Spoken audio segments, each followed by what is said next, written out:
Hello everyone and welcome. It's my absolute pleasure to introduce Jack Ma, Executive Chairman of the Alibaba Group. Jack founded Alibaba in his apartment in China in 1999 with a group of 18 co-founders. He was one of the first people in China to really understand the potential of the internet and has utilized it to help small businesses succeed in a global marketplace.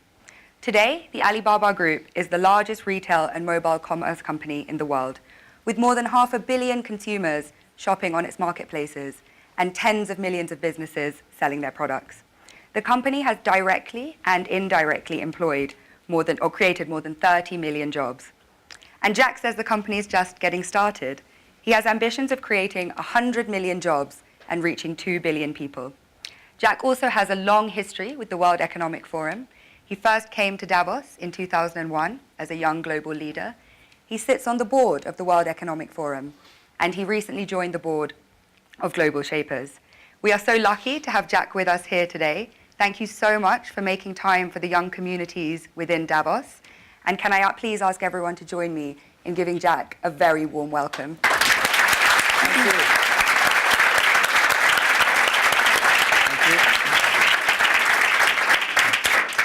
We have global shapers, young global leaders, and technology pioneers in the room who are all really looking forward to asking some questions. So I'll just kick off with a few first. Please. So you ended your interview last year by saying we really need to pay attention to people who are 30 years old, to the next 30 years, and to companies that have less than 30 employees. I turned 30 last year, so it was particularly welcome to hear this. And I think for many people in the room, they meet one or two of those categories. So in light of that, what are you most looking forward to and most scared of in the next 30 years? Yeah, we people are very lucky because we are in the area that the world is in a very big transformation because of the technology. I think we read a lot on the books that 200 years ago when the first industry have a lot of great people, and then 100 years ago, electricity revolution come, a lot of successful people. So now the technology come. This new technology will also create a lot of successful people, interesting careers. But honestly, every technological revolution come is going to create a lot of social problems. And my view is first technology revolution caused the First World War. Second technology revolution caused the Second World War. Now we're on the third. So what is going to happen? People worry about artificial intelligence. People worry about robots. People worry about a computer and data and privacy and securities. People start to worry. But whether you worry, it will come. You don't worry, it comes. So the thing is how you change yourself.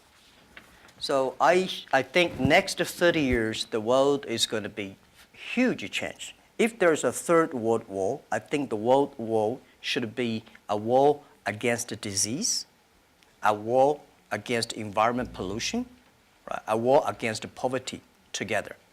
We should not a war against ourselves. But if we do not see clearly that using the new technology to solve this problem, if we do not unite, align together, human beings going to fight each other. Because every technology revolution will make the world unbalanced. When something unbalanced coming, somebody used to be number one, suddenly become number two, and somebody was number three, and then become number one. It's all not comfortable. So we people, if you're 30 years old, my view is that when you are 20 to 30 years old, you should follow a good boss, join a good company to learn how to do things properly. When you're 30 to 40 years old, if you want to do something yourself, just do it. You still can't afford to lose, to fail. But when you're 40 to 50 years old, my suggestion is that you should do things that you are good at, right? And not do things that, oh, that's very interesting, I want to try something new. It's a bit dangerous more. When you're 50 to 60 years old, spending time training and developing young people, the next generation. When you're over 60 years old, better stay with your grandchildren. But this is normally general like that. Not everybody were like, but most of the people were like that.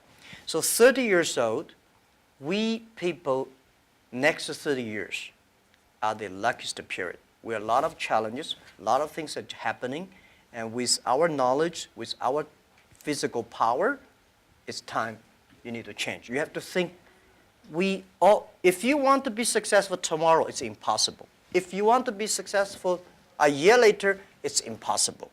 But if you want to win 10 years later, you have a chance. That is what I think. Wonderful. And moving on to a topic which is kind of impossible to ignore after 2017. So a third of all the people in leadership positions in Alibaba are women. But the picture elsewhere is a bit more bleak. And a friend of mine recently said something that has really stayed with me. Women are tired of empowerment programs, and we want power. In 2016, venture capitalists invested $58.2 billion in male-founded companies, while women received just $1.46 billion. And as 2017 showed, it was a year of sexual harassment scandals, the gender pay gap still exists, and unfortunately, the list does go on. So how do you think we can move beyond tokenistic gestures towards genuine gender equality? Yeah, that is very interesting. A few years, like 4 years ago, there is a journalist came to our company, and when he leaves, he asked me a question, why there are so many women in your company? And I never realized we have so many women in our company. I said, anything wrong? Today, we have a 49%, close 49% of the employees of our company are women. That's a lot for a high-tech company. It's not on purpose we hire women. We think they are great in helping us to grow. Alibaba is an e-commerce company. E-commerce is a service industry. To serve people better, you should have a service heart. We find that women doing much better jobs than men. And the second is that last century, people compete because of muscle. No, not this century is not muscle, it's the wisdom. And next is, I believe, if a person wants to be successful, you should have a high EQ. But if you don't want to lose quickly, you should have a high IQ. But if you want to be respected, you should have high LQ, the Q of love. So those three Qs put together, a lot of men, they have a high IQ but low EQ, and a very tiny LQ. Women, balance-wise, they're the best. If you want your company to be successful, if you want your company to operate with wisdom, with care, women is the best. In my company, we notice that women, they care others much more than men. Even on our site, today on shopping site, e-commerce, we find women buy a lot of things. But they buy for their husband, their parents, their kids. Men only buy for themselves mostly. Because you care, that makes you the difference. So we have 49% of the colleagues in the company are women, and close 37% of the senior management are women. We never feel anything wrong, and women, they sacrifice more. When they love it, they believe it, they continue to do it. So I think one of the secret sauce for Alibaba to be successful was successful in the past 18 years because we have so many women colleagues. And the other thing is that we feel so proud. And most of the time you see I go out, I never realized that when we count always 50% of women with my delegation, my team. Because we never think they're women. We think they're great colleagues. So if you try to say, now we got too many men, so we have to put some women inside, that's a disaster for both sides. So what would your advice be to companies that operate a little bit more on that quota-based system but seem to be not making progress or not having such kind of representation? When you have a quota-based, you must have a lot of women. You will never reach that.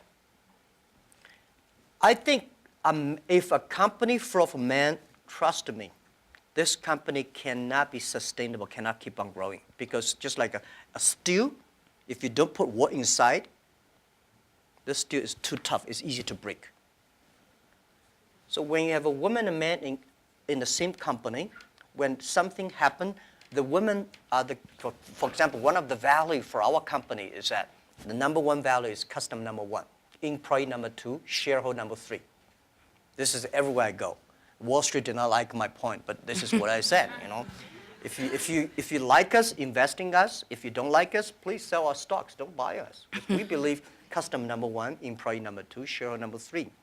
But when we start to compete, men suddenly get very angry, and you know they start. And women always come and say, no competition. Let's think about customer number one.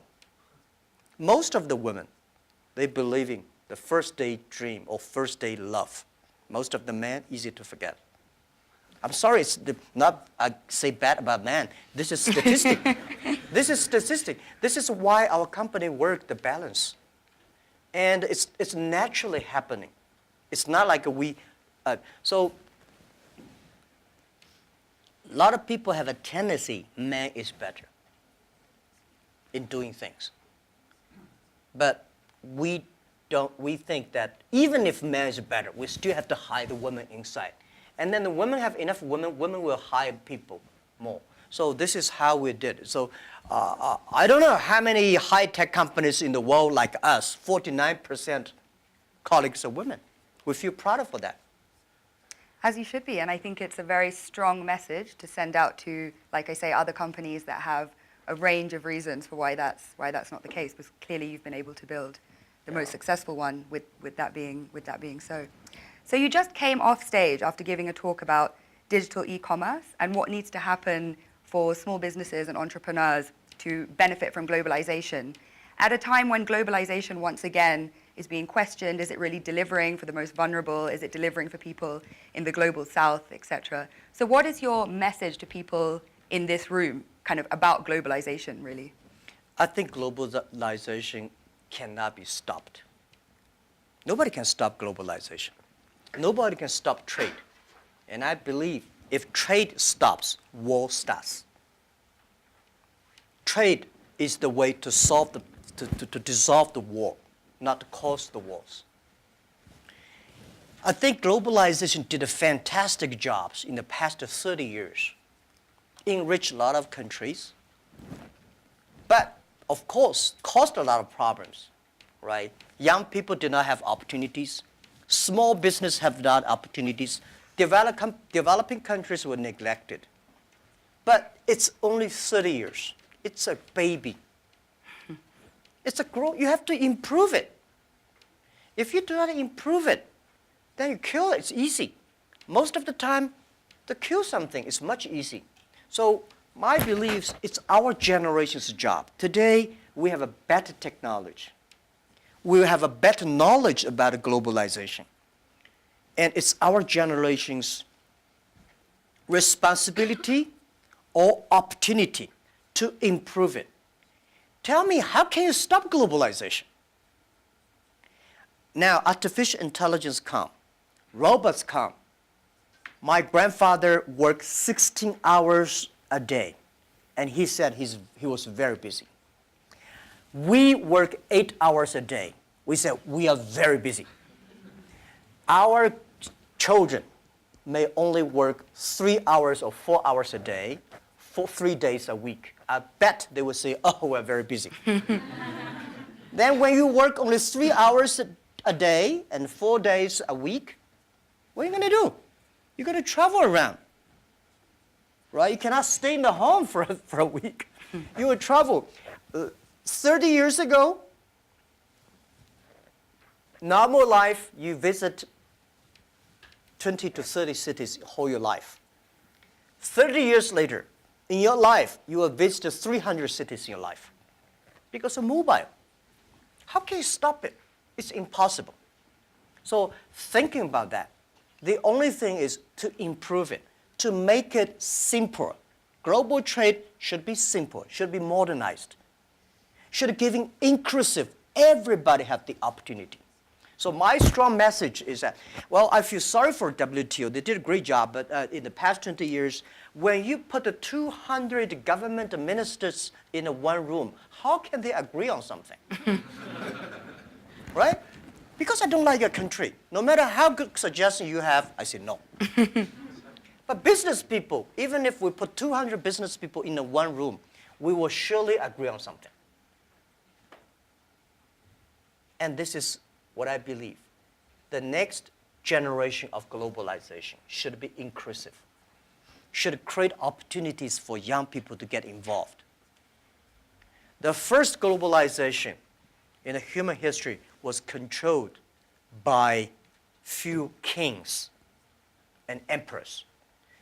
Last 30 years, globalization was controlled by 60,000 big companies. If you're not among the big companies, if you're not in the big, powerful countries, you don't have a chance. The next 30 years, I bet we will have 6 million or 16 million or 60 million companies get involved in globalization. And I'm sure we will make it happen. Together with a lot of people, maybe with you. With a mobile phone, if people still using mobile phone 30 years later. With a mobile phone, you can global buy. You want to buy something from Kenya, you just click. You want to buy something from Norway, you click. Global buy, global sell. If you're a small thing, without internet, you can only sell in your village or small town. Today, you can sell across the world. And global pay, global delivery, and global travel, the only thing you have to bring is a mobile phone, no, not even a passport. This is going to happen in 10 years. And this is the message. Let's catch this opportunity. If you complain, the other people catch it. If you catch the opportunity, embrace it now, you will be the next Alibaba. People like me, I was born in a very poor family. I never got a great education. I failed all the examinations. For what reason, I don't know. But later, I realized I don't have money, I don't have technology, I don't have a lot of good backgrounds. We have a rich uncle or something, no. The only thing I competed with my people, the young people, is let's compete for 10 years later. This is what I believe 10 years later will be happening. So everything I do for that goal, I know 10 years later, this thing is going to happen. So prepare for that. Because I know if I compete with him for next month, no chance. So this is how my message, it's a challenge, but it's an opportunity. And it's the opportunity for people like us. This world, the most difficult thing is to convincing a successful people. When you tell him, this is a great opportunity, he said, no, forget it, right? I've been doing this for 30 years. But for people like us, we're looking for opportunities in order to survive. So we will do anything to be creative. So this is the message. 30 years, it's an opportunity for us. It's a challenge for those people who are 60 years old. If they're 60 years old, not discrimination, but it is tough for them. And maybe says something about how we need to look at government as well in terms of more young people entering and doing policy making. So if there are these 6 or 16 or 60 million businesses and we're all kind of hyper-connected, on a more fundamental level, do you think consumption is making us happy? Consumption? What do you mean consumption by making us happy? But through consuming, are we becoming happier through being more connected? Is that genuinely driving of course, connection? consumption will make, without consumption, definitely we're not happy, right? But if the consumption may not be, the thing is that for me, people like me, people say, Jack, you are very rich, but I don't have time to spend money. And I know this money does not belong to me. When I have 1 million, 2 million, it's my money. But when you have 20 million, problem comes, you think the US dollar is going to devalue or English pound and the stock market is going to problem. When you're over $1 billion, that is the responsibility because the society trusts you, Kim. manage the money better. If you think that is your money, you'll get into trouble. This is what I always believe. How can a person have 20 or $2 billion? No matter how hard you work, you should not get to $2 billion or $20 billion. The money people put on you is the trust and credit you have. So you should spend money better than government. You should spend money better than the other people. Spend money on the right places. So consumptions, yes. And service industry. Let me tell you one thing. The AI robots is going to kill a lot of jobs. Because in the future, machine. But we have to create modern service industry. Service industry is going to have. Service is got a lot about consumptions. So doing the consumptions, service industry has huge hope. But you have to do uniquely. I think from that slightly philosophical point, we can turn to the floor for questions. So if you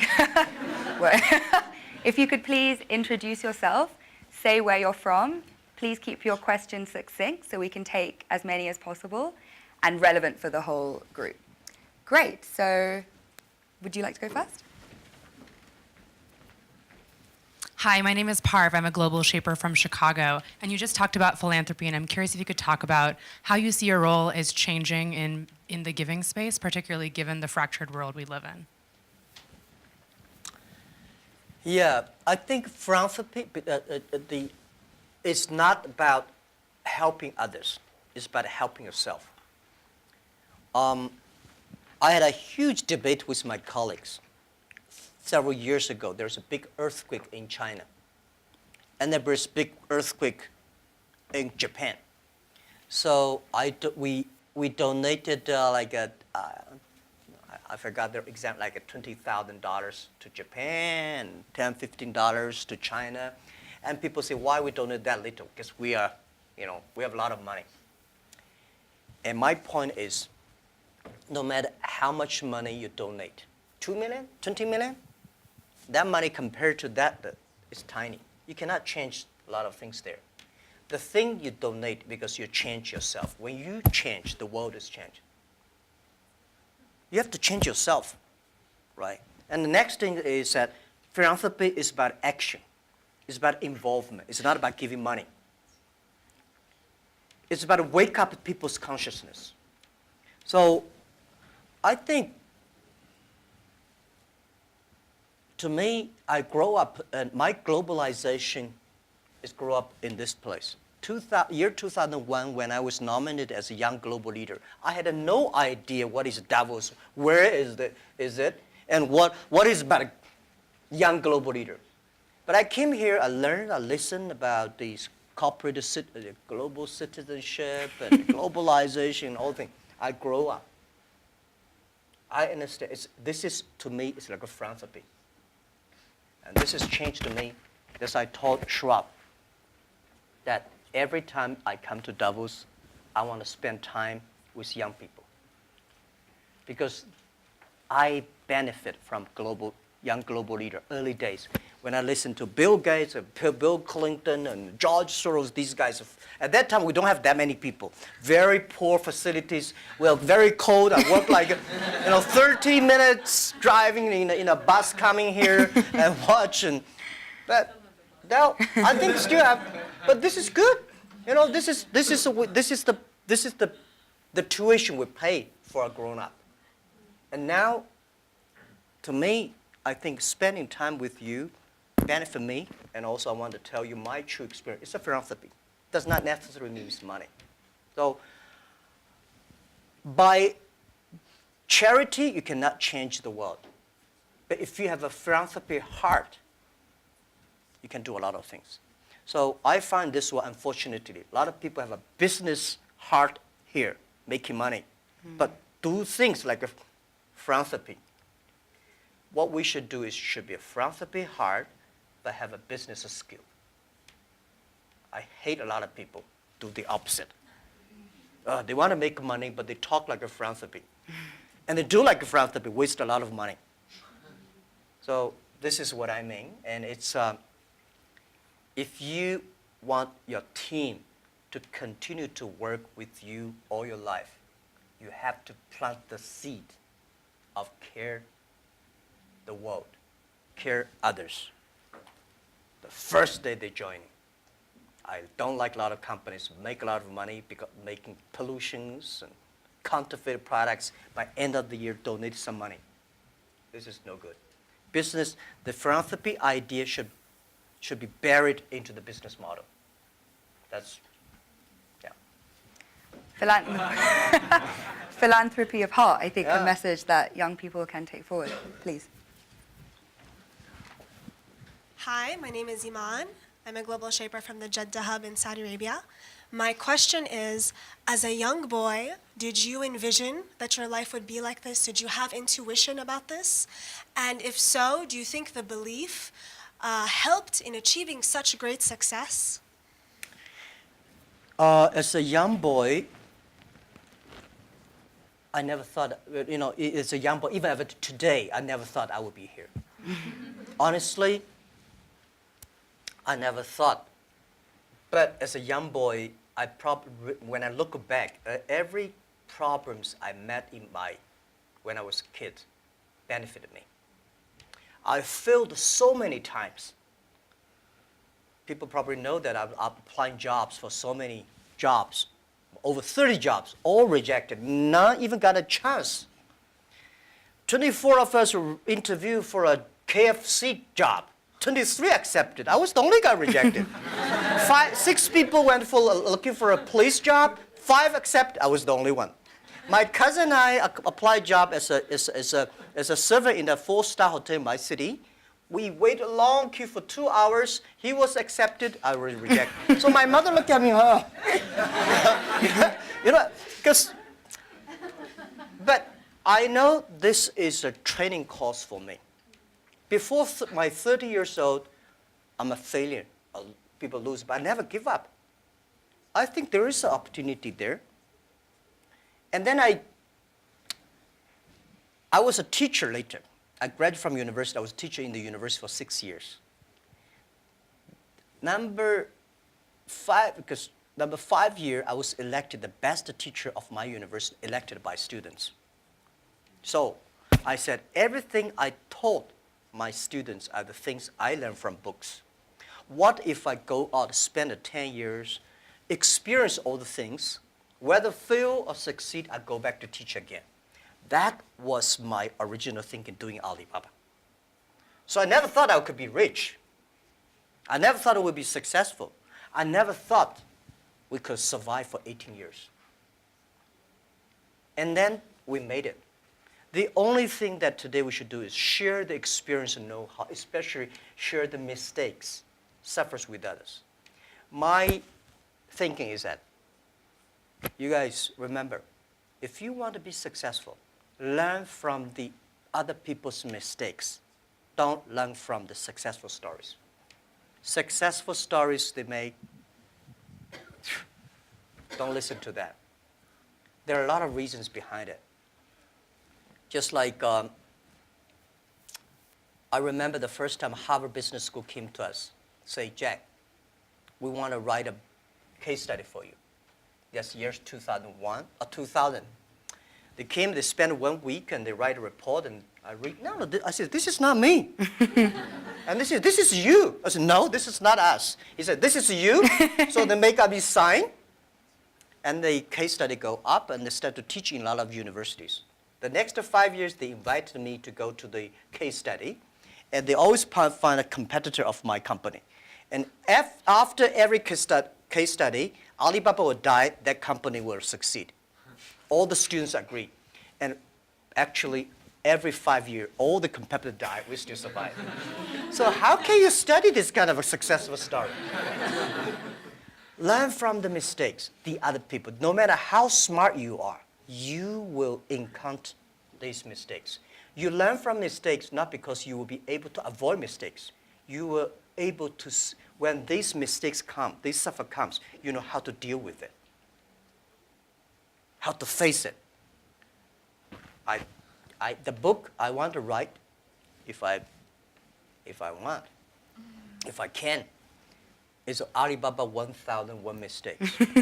This is the most treasurable things that in my life. In my life, it's not how much we achieved.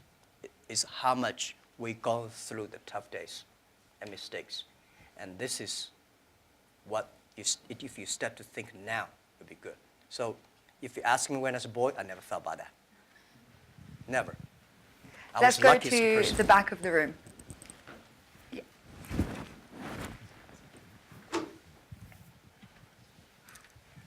Fan Lin, YGL from Shanghai. I know that you recently spent 100 billion RMB in deep tech research. I just wonder how you think of the future of deep tech and how that's going to influence humanity and creativity. Yeah. Thank you. I think technology, as a company, we invest 100 billion RMB, which is like 150, right? Or 15, no, yeah, 15 billion US dollars on researching for the high tech. As a company, I hope in the future we gain our profit because of our technology, not because of our size. So we have to invest in technology. But I don't like this kind of, there's a debate. Artificial intelligence, big data is going to threaten the human beings.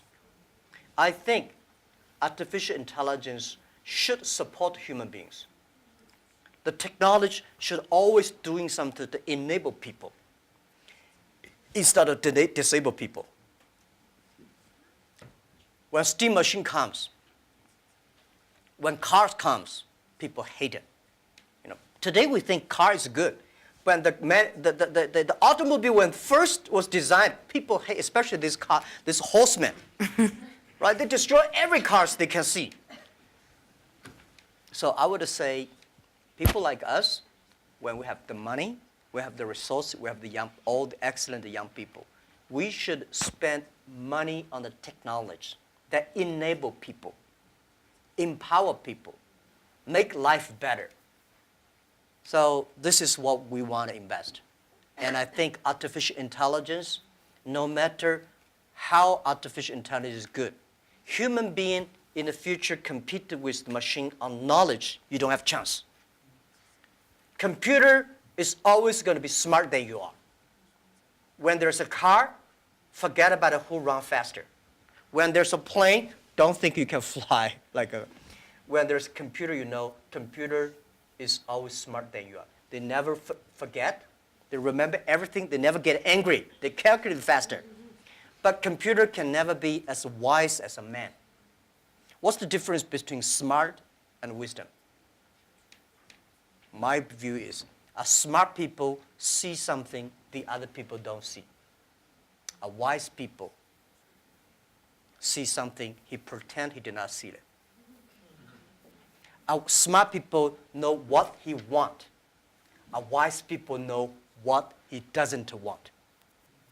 A wisdom, the person with wisdom knows, only you know I don't want this. Then you know what do you want. So I think this is the money we invest to support human beings, not supporting Alibaba. This lab is open to the whole world. It's not supporting Alibaba at all. Yeah. Wonderful. So hi, I'm Saad, Global Shaper from the Islamabad Hub. I really want to know what you think about leadership. Is it something that comes from the heart when it comes to decision making as a leader, or is it something that that you have to take, you have to think through your mind as well, or is it a bit of both? Like as a leader, when you make decisions, would you go with something that you really feel about from your heart, or would you try to have a mix of your mind and your heart when you make decisions? Yeah, I think it's a good question. I've been thinking about that. First, it's your nature instinct.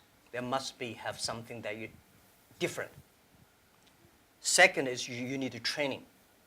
You should be trained through all the tough experience, but still positive.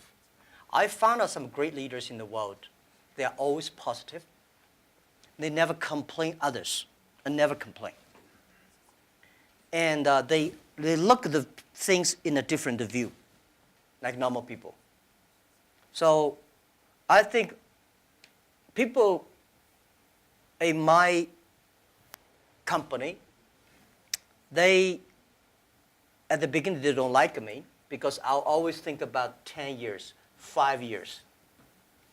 And then after we're working together for 3 or 5 years, they find, you're right.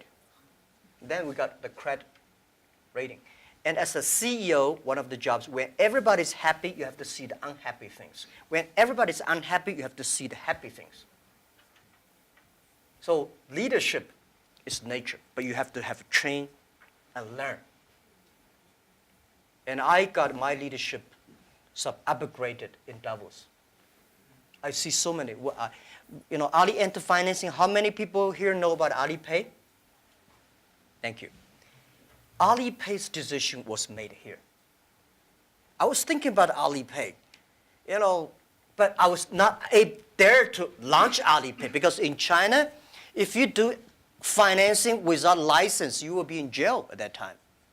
So I went to the banks, can you help us do the e-commerce on transaction? No. No banks would accept it. So if there will be no Alipay, no financing, the e-commerce would go nowhere. So year 2004, I was here. Listen to a speech by 2 state leaders about leadership. And this guy said, leadership is about responsibility. You believe it, but the people don't believe it. But if you think it's so critical, you should pay any price to do it. So that day changed my mind, and I called back to my team and say, let's launch it within 1 month. If somebody has to go to the jail, I go to the jail. Who will be the second one follow me? If I go, you continue, and you go to the jail, you go continue. That was called the leadership determination. And year 2004, I made the decision here, I called it back. And now today the Alipay launched, and it's so big, over 800 million people today using Alipay globally. This is called, Wonderful. Shall we take one from YGL to be fair? Any questions? Yeah, please. Hello, my name is Pablo from Costa Rica, YGL. And given your perspective of caring and being a trustee of all this, what do you do for self-care and also maybe within your company? Because earlier on, often you can cut through sleep or other things in a silly way, and you realize that if you plan for the long term, one also has to take personal care, be either mindfulness or prioritizing better. And how are you doing this, and how do you promote that in your company? Well, I'm lucky that I have 18 co-founders, and most of them are students. When in my apartment, I told them my dream and my mission, and we videotape. Funny thing is that when Alibaba launched for the first day, I said, let's videotape everything, every important meetings that we join together. The purpose is that someday, if we fail, we give the videos to the people to research why we fail. If we succeed, give the videos to the other people. So we have almost a whole house of videotapes. So the first videotape, I speak for 2 hours, and those guys look at me, okay, so that's what you want to do? I said, yeah, this is what I want to do. I was the first, I know nothing about technology. I know nothing about management. I know nothing about, but the only thing is that you don't have to know a lot of things. You have to find the people who are smarter than you are. My first way is always find people who knowledge on computer smarter than I am. Accounting, smarter than. For so many years, I always try to find the people smarter than I am. And when you find so many smart people, my job is to making sure the smart people can work it together. And then if smart people can work it together, it's easier. The vision, they will believe. Because if stupid people can work it together easily, Smart people can never work together. But people who work together easily, they don't believe the vision. The people who believe the vision, but they don't work together. So very important is finding smart people. And my job is two things. Making sure they work together. So the culture is important. Long term, you should be ideal with great, strong vision leader, but you should also have to survive today. If you don't survive today, you're gone. So the best way to promote your company is not you. It's not me as the CEO. The best way is your product, your services, your employees. The best product of your company is your employee. So I spent a lot of time, early days. For the first 2,000 employees of Alibaba, I speak everybody for 1 or 2 hours when they're joining. I said, I will never promise you will be rich. I never promise you will be promoted. But I promise you'll suffer. I promise you will have a terrible life, and right? And all the terrible things I promise when join this company. Right? But good things, if you promise good things, you are misleading them. Because I cannot promise myself. We know this is the future, but we are not sure that we will be there. But if we don't work together, we all will lose our job. So that's the thing. And they do always say, and I think I've experienced this myself, if you knew how hard it would be, would you do it? And it seems for you, a key part of leadership is leaving the ego at the door and being willing to hire people better than you, who you can then kind of empower to carry out your vision. Yeah. Wonderful. Yeah. Hi, I'm Iman from Global Shaper Jakarta Hub. How does your experience of being a teacher influence how you run the business today? And do you have any message for those who are working in education space? Thank you. How does your experience of being a teacher in early days Oh. influence how you run the business today? Yeah. Let me tell you one thing. I never thought I could be a CEO. I never thought later I'd become a good CEO. One of the things I learned is from teachers. As a teacher, very important character of a teacher is the teacher always expects his students better. I want this student to become a banker, that student to become a mayor, that guy is a scientist. This is all teachers want. If you don't have this kind of thinking, it's a terrible teacher. A good teacher always wants the other people better. You don't want this teacher in jail, that teacher is a bankrupt, that teacher is, you know.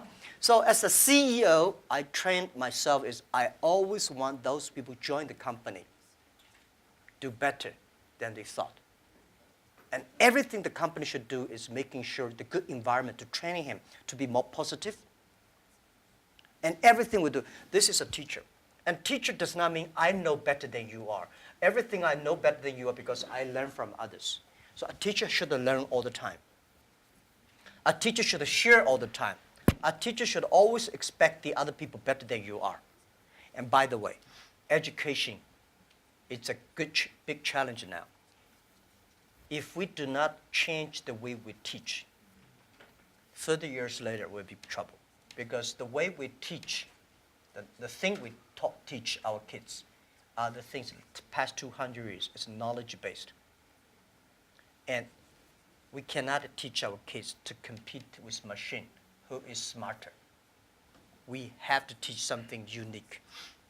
That is, machine can never catch up with us. In this way, 30 years later, our kids have the chance. I hope I answer your question. It's a very difficult one to answer, but what are those skills that you think we need to teach? If we're moving away from knowledge, what are the key things? Value,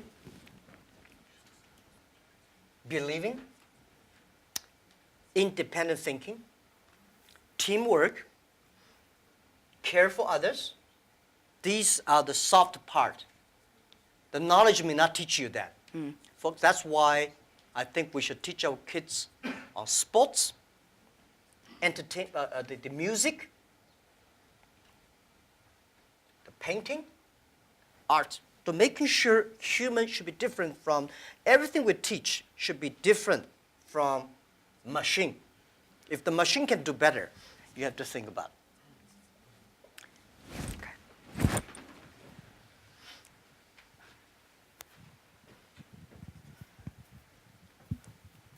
Hi, this is Hashim Al-Musawi from Manama Hub, Bahrain. Talking about education and the fourth industrial revolution, we have been talking about people losing their jobs or they are not qualified enough with the skills needed. What are you doing for the people within your company to get up to date, to get continuous learning, to know what's the technologies needed for the future? Thank you. Okay, luckily I don't have to do a lot of these kind of things in my company because we are fighting every day for the future. We know if we do not work hard, Facebook or Google and Amazon, all these are going to do better, right? So this is why we are globalized. It's a competition globalized. But we know that it's not about technology competition. All the people today, not like 18 founders, we only have 2.5 people are engineers. Today we have more than 25,000 engineers. They are all smart people. They do much better job than the 18 years ago. But the only thing I want to making sure that these people have a philanthropy heart. Because the data we have, the technology we have, if they do not have a great heart inside, we are going to make disaster for the world. Google, Facebook, Amazon, Alibaba, these companies, we are the luckiest company of this century. And we have the if we're lucky, we have the responsibility that we should have a good heart to do something good. But on the other thing I want to say is about that making sure that everything you do is for the future. For example, you know about Singles Day? Singles Day, shopping day, November 11 is the day we created. Last year, that day, we sold 25 billion US dollars for one day. And for the first minute, over 70 to 80 million people rush inside to shop on the mobile phone. So you have to making sure the system is good enough. We have to finish 270,000 transactions per second. Can you imagine that? 270,000 transactions per second. If we do not have that kind of computing capability, the whole system will crash because we have several 100 million people waiting to pay the money. So this technology, we know why we do this for one day, because we want to test the technology. This technology should be inclusive. Because we know today in China, we create probably like 100 million package delivery. We believe a day. 5 years later, the whole world would deliver 1 billion packages per day. Think about what's the technology. Are we ready for that? So the Singles Day is to testing this technology and to be inclusive. So making sure the market drive them, not the boss drive them.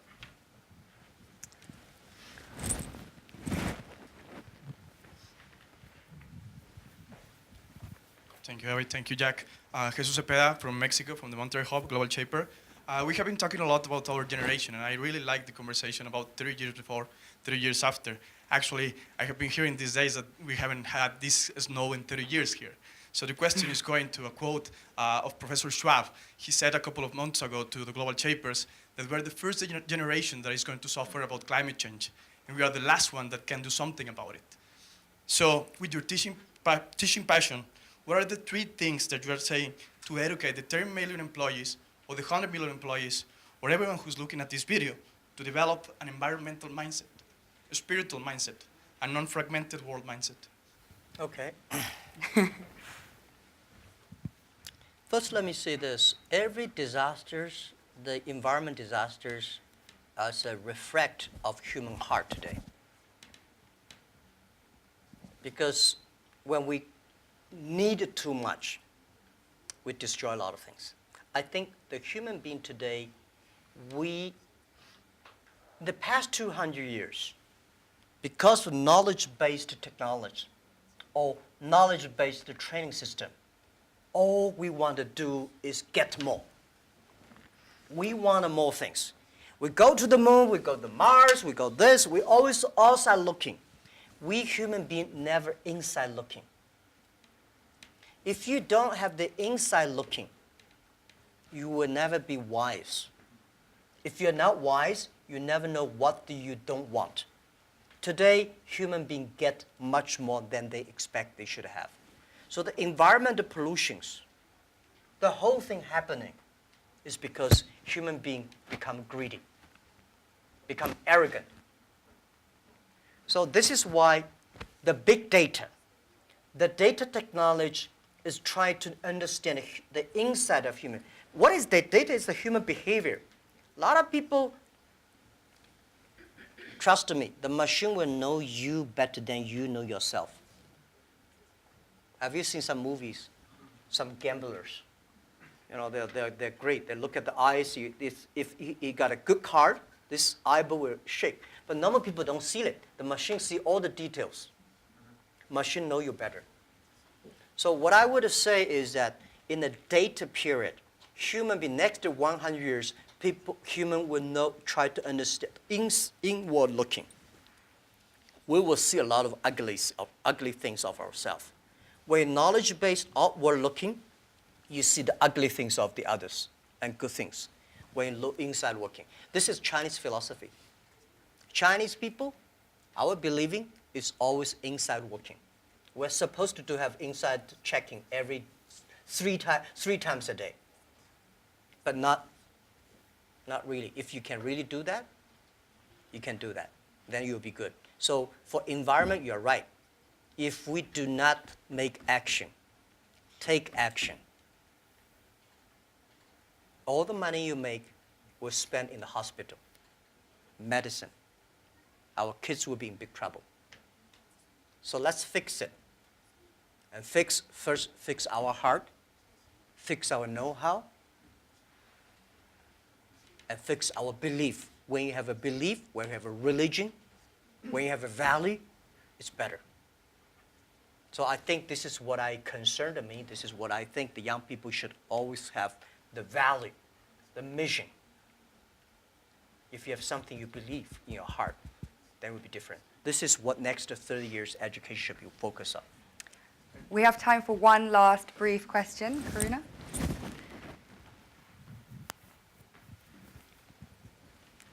Thank you. This is Karuna from the Port Louis Hub, Mauritius. And my question is, you talked about your workplace culture. I'd like to have one or two examples, if possible, of how do you motivate your employees. And I'd like to throw in a last question is, how much do you sleep? Because this is such a controversial topic and I keep hearing different versions. Thank you. What do you mean keep the different versions? Some people say you don't need sleep. I've heard CEOs sleep only 4 hours. Sorry, I've heard CEOs sleep only 3 to 4 hours, and whereas I've heard you need at least 8 hours.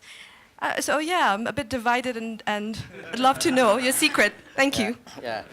How do I motivate incentive or motivate my colleagues? You have to find the people that can mobilize themselves. It's impossible to encourage a negative person.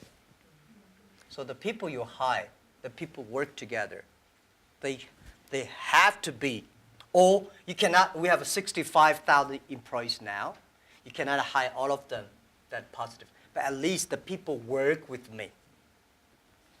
My management, leadership, several areas, they have to be positive.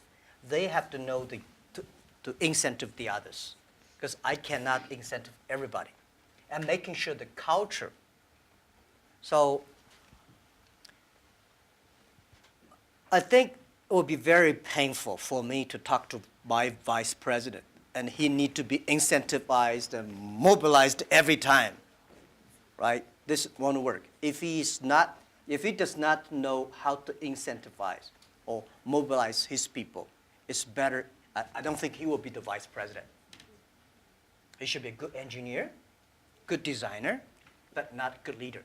A good leader should know help, but not by only money.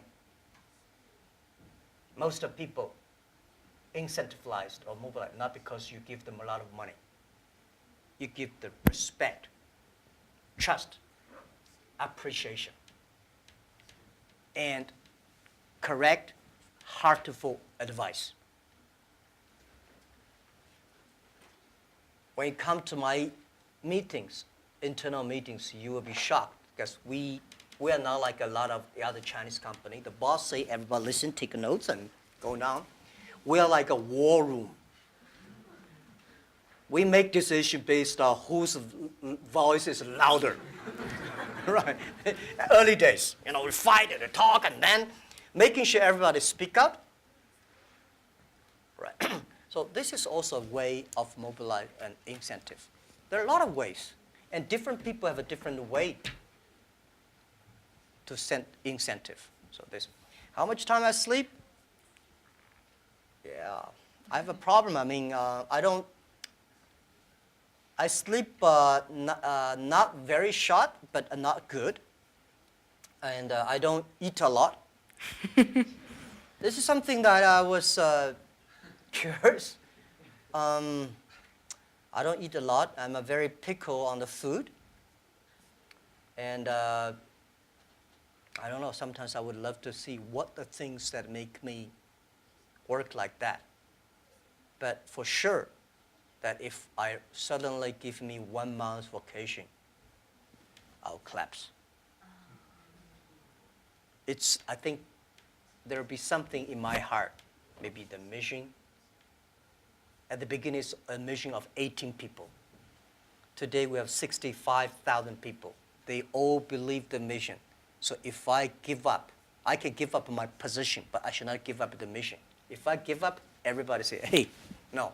So, and then especially today, Alibaba at this size, people continue to say, for this size, the growth rate will be tiny or down. So what's the 10, 20 years Alibaba will look like? If you want to still be greater or triple our size, what the direction? How to do it? So I spend a lot of time thinking. And I love to think. Good thing is I have a good team now. I think, I do the talk, they do the work. Yes. On that note, I'm sorry we didn't have a chance to take everyone's questions. We'll just have to make this an annual convening from now on. And I hope you can all join me in thanking Jack for his strong message of youth, inclusivity, particularly in the context of trade, and how we should all take time to look inside ourselves, cultivate our wiseness, because that's how we'll differentiate ourselves from machines. Thank you so much. Thank you.